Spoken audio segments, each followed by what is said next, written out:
Video নিয়ে চলে এসেছি তোমাদের কাছে ক্লাস 11-এর রিলেশন। আচ্ছা, রিলেশন আমরা তো সবাই শুনেছি।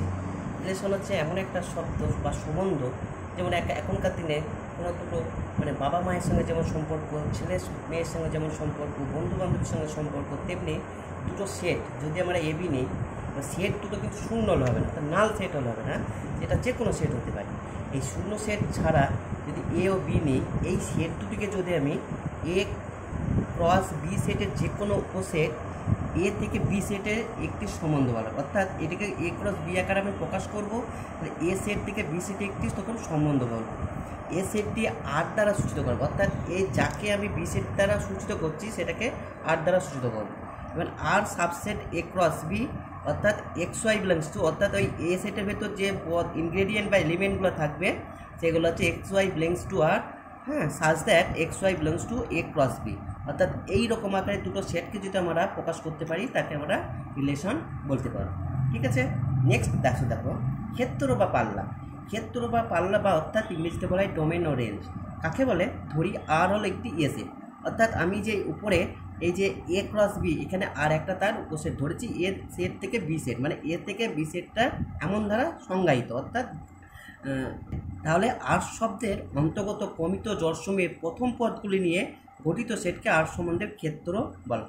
অর্থাৎ এই যে একটা ধরো সেট আছে, আমি লিখেছি সেট বলতে মানে x y belongs to R, মানে রিলেশনের আকারে লিখেছি এখানে x y belongs to A B আছে। এইটাকে যদি আমি ডোমেন বার করি তাহলে কী হবে, এইখানে যে এক্স ইনগ্রেডিয়েন্টগুলো আছে ডোমেন সমান সমান second bracket x such that x y belongs to R, অর্থাৎ আর সেটের ভেতর যে ইনগ্রেডিয়েন্ট বা এলিমেন্টগুলো আছে সেইগুলোর ক্ষেত্রে এক্সের অর্থাৎ প্রথম পাদ মানে প্রথম যে এলিমেন্ট রেঞ্জ অর্থাৎ ক্ষেত্র।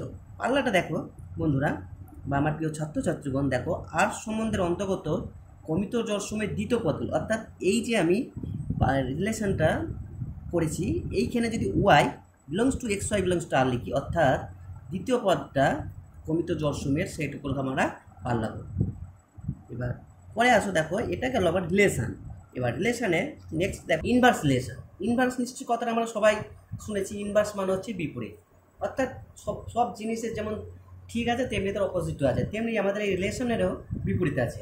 এই যে এ সেট থেকে বি সেটে সংজ্ঞায়িত প্রত্যক্ষ সম্বন্ধ আর এর একটি বিপরীত সম্বন্ধ আছে। আর এর বিপরীতকে আর ইনভার্স দ্বারা আমরা প্রকাশ করি, মানে কি এমনি সেটের ক্ষেত্রে আমরা এ থেকে বি প্রকাশ করছিলাম, এখানে বি থেকে, অর্থাৎ এমনি সেট থেকে এই সেটের একটা ডিফারেন্স হচ্ছে যে এটাকে বি থেকে আমি এ সেটে একটি সম্বন্ধ ধরবো, আর এমনি যে আগে তোমাদের বললাম আমি সেটা এ থেকে বিয়ে বলবো, তাহলে তখন আমরা সেই সেটটাকে বা সেই সম্বন্ধটাকে বলবো ইনভার্স রিলেশন। ওকে, তোমরা বুঝতে পেরেছো আশা করি বন্ধুরা বা আমার প্রিয় ছাত্রছাত্রী। দেখো এটা আমরা গাণিতিক হিসেবে কীভাবে লিখবো, আর ইনভার্স সমান সমান second bracket y comma x belongs to x y belongs to R, মানে ওয়াই এক্স একটা এলিমেন্ট যদি হয় এই আর এর, এই এই এই যে যদি ওয়াই এক্সটাকে x such that x y belongs to R এর ভেতর হয়, মানে কোনো এ বি যে মানে এ ক্রস বি আকারে যদি সেটটাকে আর রিলেশনটাকে প্রকাশ করা হয়, সেটাকে যদি তুমি উল্টে লিখি, অর্থাৎ Y dash x Y comma x, সেইটাকে বলবো আমরা ইনভার্স রিলেশন মানে বিপরীত সম্বন্ধ।